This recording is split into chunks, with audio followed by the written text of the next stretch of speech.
for a Boeing 73NG. In front of me we have the primary flight display indication. On the left side of that we have our navigation screen.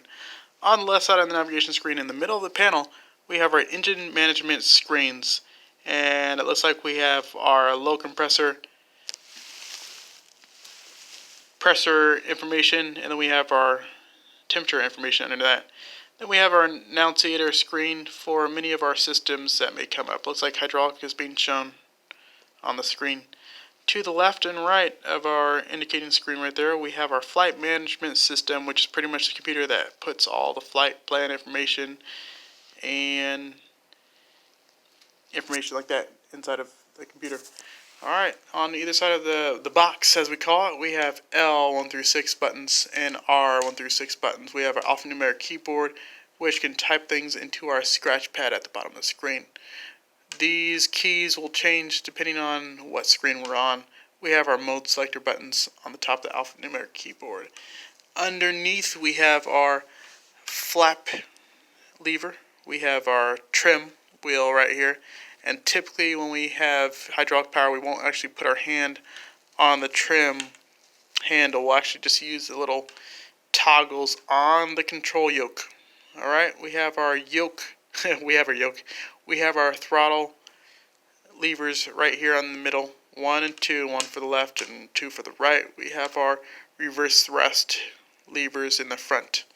We also have our speed brake lever, which almost operates the same as the flaps, except when we use our speed brakes, always want to keep your hands on that lever right there.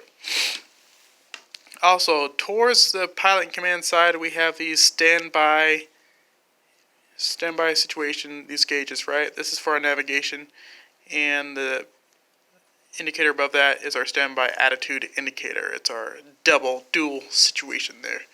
For our firefighting engagements, we have this panel underneath the throttle, and then underneath that we have our navigation and communication boxes.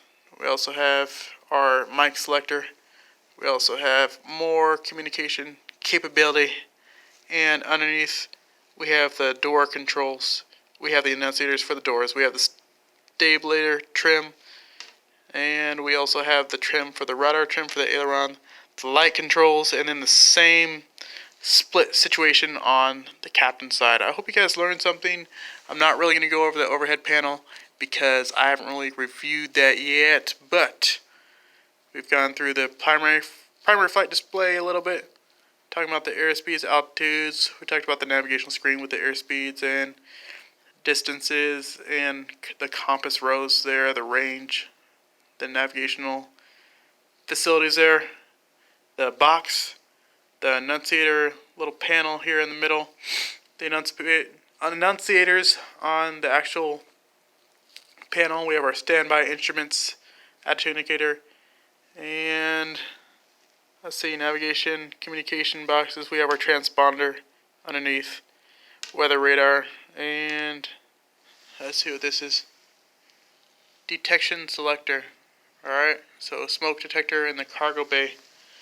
And many of our lights and air climate systems and light selectors there. And ground proximity systems. Alright, thanks for watching, commenting, liking, and subscribing. Hope you guys learned a little bit of something in this. And if you have any questions, look it up online. Alright, thank you. Bye-bye.